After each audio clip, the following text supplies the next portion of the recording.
Why do some men seem to effortlessly attract women, while others struggle no matter what they do? What if I told you the secret isn't about money, looks, or even charm? It's about something much deeper. Something the ancient Stoics knew over 2,000 years ago. Today, we're diving into the secret psychology of women, love, and how Stoicism can completely change the way you approach relationships. But fair warning, this isn't your typical dating advice. By the end of this, you might see love and yourself in a whole new light. Let's get one thing straight.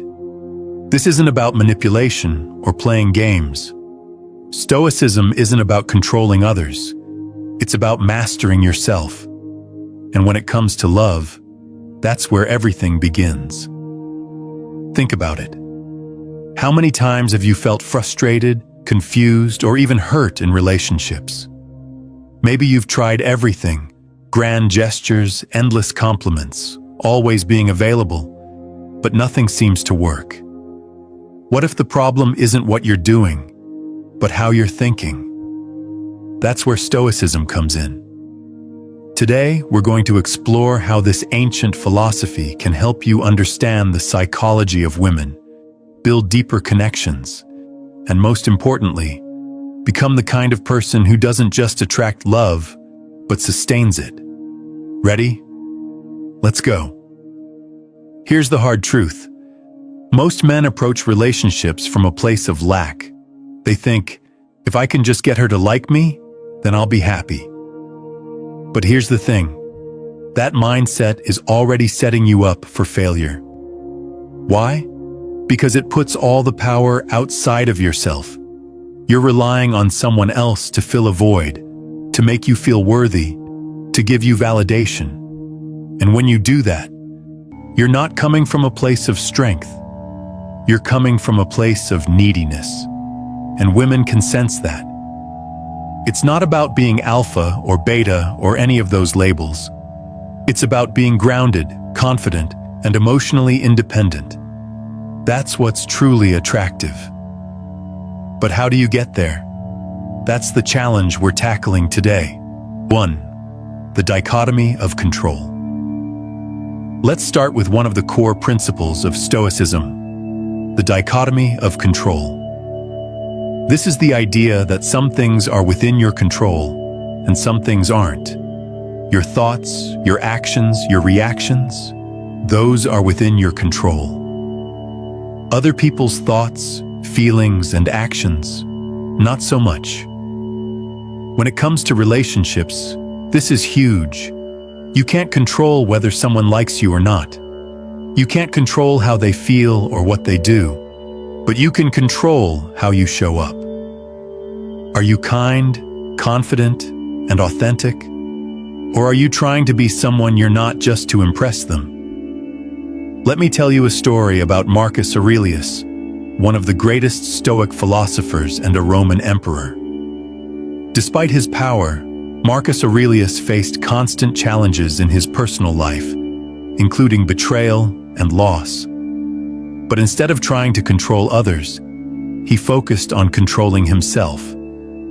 He wrote in his journal, "You have power over your mind, not outside events.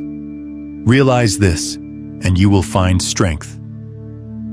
Now let's apply this to modern relationships. Imagine you're on a date.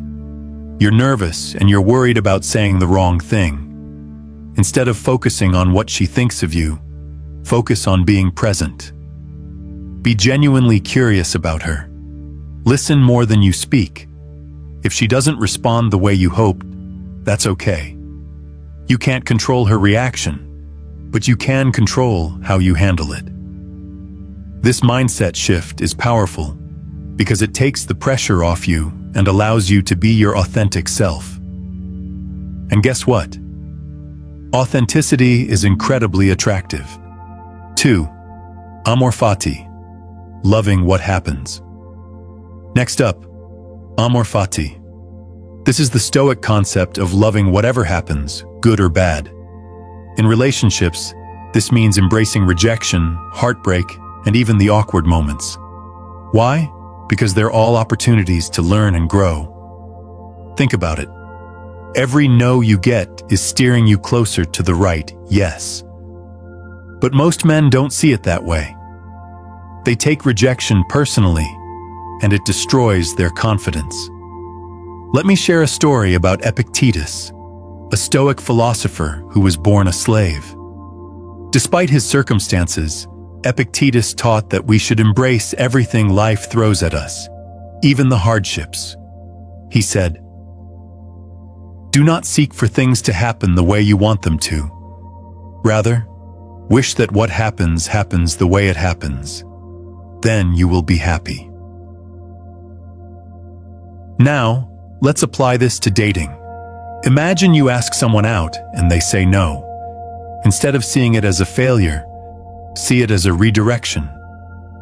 Maybe they weren't the right person for you. Maybe they're dealing with their own issues. Either way, their no isn't a reflection of your worth. It's just information. When you start to see rejection this way, it loses its power over you. You stop fearing it, and that confidence is magnetic. Third, virtue as the highest good. Now let's talk about virtue. In Stoicism, virtue is the highest good. It's about living with wisdom, courage, justice, and self-discipline. When it comes to love, this means being the best version of yourself, not for someone else, but for you. Because here's the thing, women aren't looking for a perfect man. They're looking for a man who's striving to be better, someone who's grounded, principled, and has a strong sense of purpose. Take the example of Cato the Younger, a Stoic who was known for his unwavering integrity. Even when faced with immense pressure to compromise his values, Cato stood firm. He didn't do it for fame or recognition. He did it because it was the right thing to do. In relationships, this translates to being a man of your word. If you say you're going to do something, do it. If you make a mistake, own up to it. Women notice these things. They notice when you're consistent, when you treat others with respect, and when you stand by your principles. These qualities are far more attractive than any material possession or superficial trait.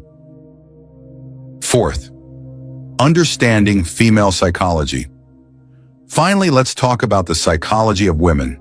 This isn't about stereotypes or generalizations. It's about understanding human nature.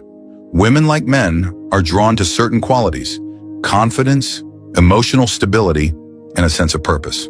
But here's where Stoicism comes in. It teaches you how to cultivate these qualities from within. Let's break it down. Confidence isn't about being loud or arrogant.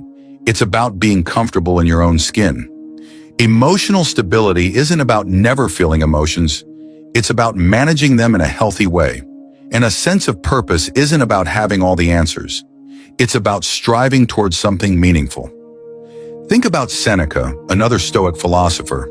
He wrote extensively about the importance of self-awareness and emotional mastery. He believed that true strength comes from understanding yourself and aligning your actions with your values.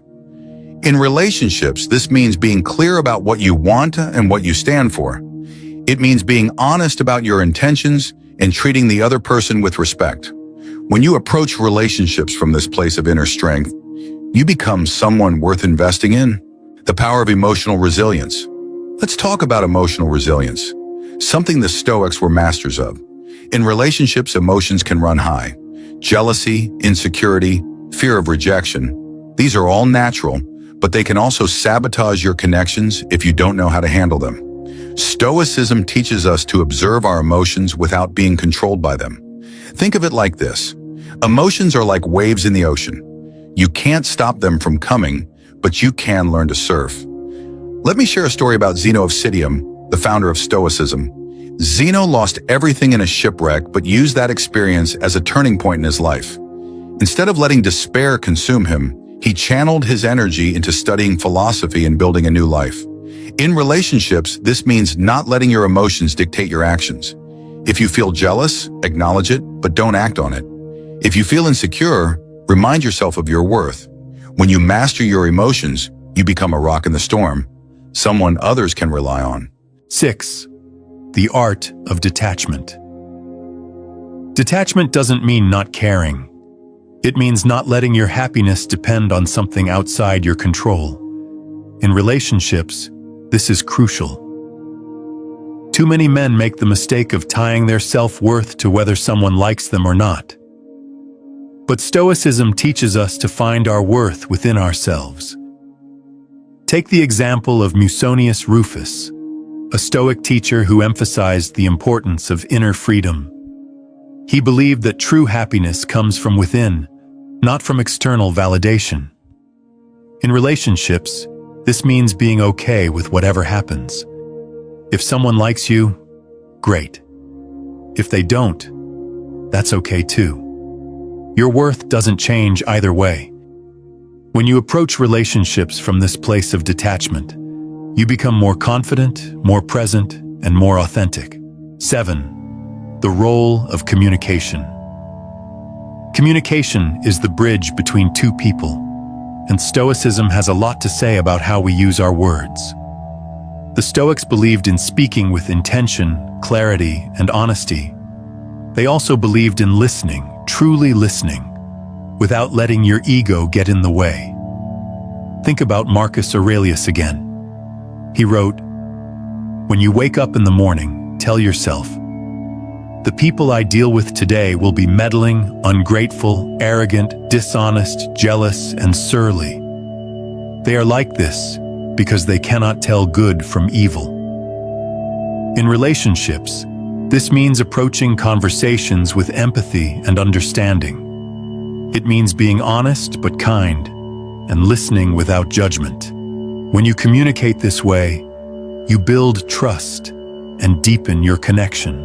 8. The importance of shared values. Finally, let's talk about shared values. The Stoics believe that the foundation of any meaningful relationship is alignment in what you value most.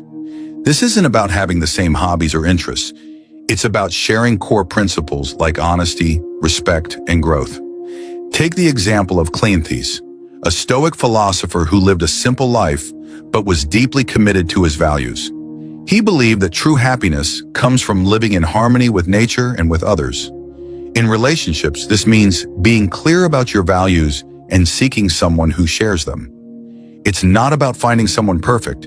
It's about finding someone who's aligned with what matters most to you. When you build a relationship on this foundation, it becomes unshakable. Here's the truth. Love isn't about finding the perfect person. It's about becoming the best version of yourself and finding someone who aligns with your values, your growth, and your purpose. When you approach relationships from this perspective, everything changes. You stop settling for less than you deserve, and you start building connections that are deep, meaningful, and lasting. So to sum it all up, Stoicism teaches us to focus on what we can control, to embrace challenges, to live with virtue, and to understand the deeper psychology of love.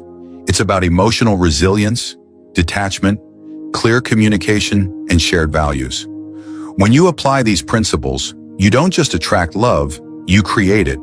And that's the most powerful thing of all. If this video helped you see love in a new way, hit that subscribe button.